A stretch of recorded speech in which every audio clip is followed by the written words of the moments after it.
तो आप सभी का हार्दिक स्वागत है आपके अपने YouTube चैनल राजनीति ज्ञान में।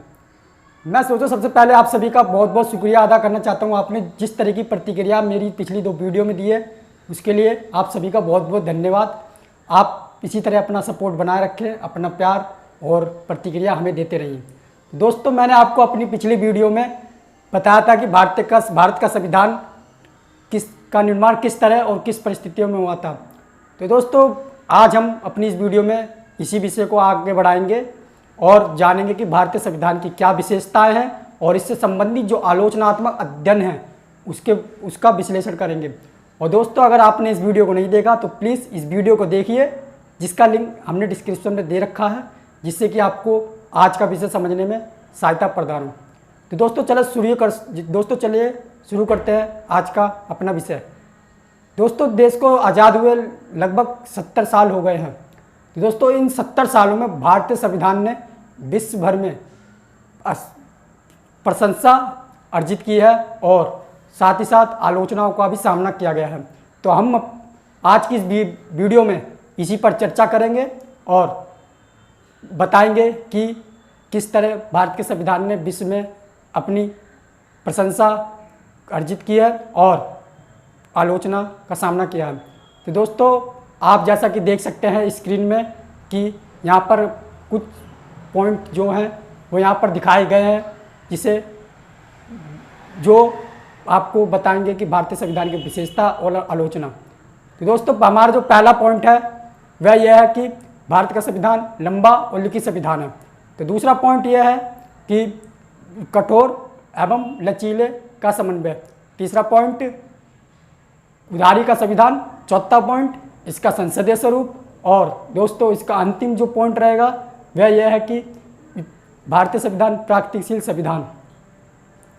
तो दोस्तों, चलिए शुरू करते हैं अपनी इस वीडियो को और चर्चा को आगे बढ़ाते हुए आज का पहला पॉइंट उठाते हैं और जानते हैं इसके बारे में। जो पहला पॉइंट ये कहता है कि भारत का संविधान सबसे लंबा और लिखित संविधान है। यह इसकी एक महत्वपूर्ण विशेषता भी है दोस्तों, क्योंकि भारत का संविधान विश्व में सबसे लंबा और लिखित संविधान है।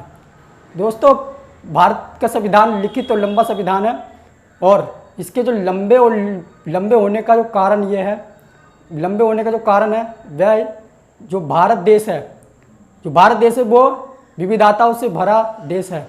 इसमें अलग अलग तरीके के लोग, अलग अलग रंग रूप और विचारधारा के लोग रहते हैं। इन सभी को एक ही एकता में लाने के लिए, एकता के सूत्र में बांधने के लिए भारत के संविधान निर्माताओं ने इनकी आकांक्षा और हितों को ध्यान में रखते हुए इनके कुछ अधिकार और इनको संविधान में समाहित किया है, जिससे भारतीय संविधान लंबा संविधान हो गया है। तो दोस्तों, इसका जो आलोचना की बात करें हम, इसके आलोचना जो संविधान के जो कुछ आलोचक थे वो उनका मानना था कि भारत का संविधान वाकई विश्व के संविधान से बहुत ही लंबा संविधान है और ऐसा नहीं होना चाहिए था, क्योंकि इसमें जो भाषा का प्रयोग किया गया वह एक आम आदमी के समझ से बाहर है। तो दोस्तों, जो हमारा पहला पॉइंट है वो क्लियर हो चुका है। दूसरे पॉइंट की बात करते हैं। दूसरा पॉइंट हमारा ये कहता है कि कठोर एवं लचीले का समन्वय। अब दोस्तों, हम कठोर एवं लचीले के समन्वय के हमारा मतलब यह है कि जो विश्व भर में तमाम देश हैं उनके जो संविधान में जो परिवर्तन, जो संशोधन करने की जो प्रक्रिया है वो बिल्कुल आप कह सकते हैं ना के बराबर है, एकदम बहुत ही कठिन है। और भारतीय संविधान ने इसी से ही सबक लेते हुए भारत के संविधान को समय के अनुसार खुद को ढाल ले, इसके लिए कठोर एवं लचीले का समन्वय इसमें बिठाया है, ताकि भारत का संविधान अपना अस्तित्व बचाए रखे और समय के अनुसार इसमें परिवर्तन कर सके। और परिवर्तन से दोस्तों हमारे यहाँ मतलब यह है कि हम संविधान में परिवर्तन से हमारा मतलब ये रहेगा कि इसमें हम संविधान के मूल तत्व को परिवर्तित ना कर उसमें कुछ संशोधित किया जाए।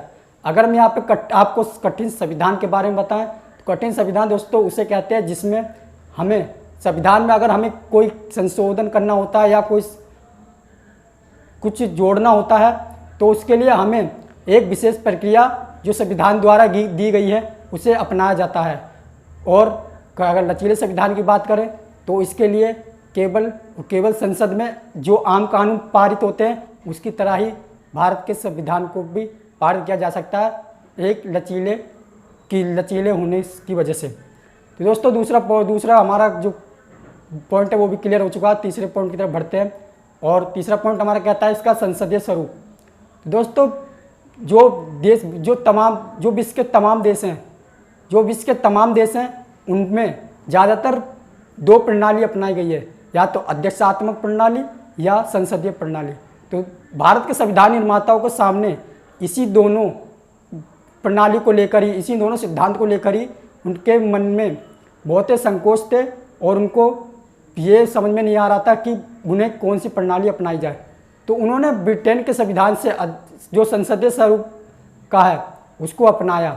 इन्होंने ऐसा इसलिए किया क्योंकि यहाँ पर जो भारत की जो भौगोलिक स्थिति थी उसको ध्यान में रखा गया। इस भारत की जो स्थिति थी, जो समय के अनुसार जो ज़्यादा जो इसका जो भारत जो विश्व में 7वें नंबर पे सबसे बड़ा देश है, उसको उनकी आकार को देखते हुए भारत के संविधान निर्माताओं ने इसको संसदीय स्वरूप दिया। अगर हम दोस्तों बात करें संसदीय स्वरूप और अध्यक्षात्मक प्रणाली स्वरूप में अंतर की बात करें तो दोस्तों संसदीय स्वरूप जो होता है वह उसमें विधायिका और कार्यपालिका के जो बीच होते हैं, उसमें विधायिका और कार्यपालिका के बीच शक्तियों का समन्वय बिठाया जाता है संसदीय स्वरूप में। और इसमें जो मुख्यमंत्री या फिर प्रधानमंत्री और जो उनकी कैबिनेट होती है वो संसद के प्रति जवाबदेह होती है। और अगर अध्यक्षात्मक प्रणाली की बात करें दोस्तों तो इसमें विधायिका और कार्यपालिका के बीच शक्तियों का बंटवारा होता है। और इसका जो उदाहरण अगर हम दें तो इसका उदाहरण रहेगा अमेरिका। तो दोस्तों अगर चलिए अगर इसकी आलोचना की बात करें दोस्तों तो इसकी आलोचक ये कहते हैं कि भारत का जो संविधान है वो बेशक ही संसदीय स्वरूप का हो, मगर इसमें कहीं ना कहीं अध्यक्षात्मक लक्षण भी दिखते हैं, जैसे कि एकल नागरिकता। अमेरिका के संविधान में दो तरीके की नागरिकता के प्रावधान है, जैसे कि एक राज्य की नागरिकता का और एक देश की नागरिकता का। तो आलोचक ये कहते हैं कि भारत में एक नागरिकता का ये जो प्रावधान है ये इसकी अध्यक्षात्मकता प्रणाली और जो इसके जो केंद्र के पास जो हमारी जो वो सेंट्रल गवर्नमेंट है उसके पास जो शक्ति है वह ज़्यादा है, और ऐसा नहीं होना चाहिए। और ये अध्यक्षात्मक प्रणाली है उसके लक्षण को दिखाता है। यही आलोचना का उनका केंद्र बना है आलोचकों के बीच।